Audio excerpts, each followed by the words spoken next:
நம்ம 90 கிட்ஸோட all time favourite idli upma அது எப்படி செய்யணுங்கிறத வாங்க பார்க்கலாம். அதுக்கு வந்துட்டு ஒரு கடாய் எடுத்து அதில் எண்ணெய் ஊற்றி கொஞ்சமாக கடுகு உளுந்தும் போட்டு அது நல்லா பொரிஞ்சு வரட்டும்.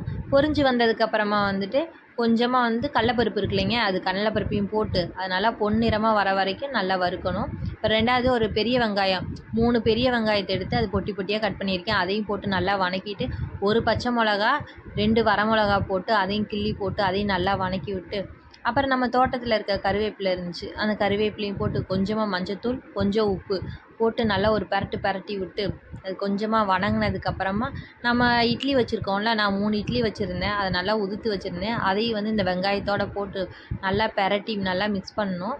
இப்போ கொஞ்சமாக பெருங்காயத்தூள் அப்புறம் உங்களுக்கு மல்லித்தலை இருந்துச்சுன்னா மல்லித்தலையும் ஆட் பண்ணிக்கோங்க. சூப்பராக இருக்கும். இது வணக்கவே வாசனை சும்மா கம கமன்னு இருக்கும். டேஸ்ட் பண்ணி பார்த்தா செம சூப்பராக இருக்கும்.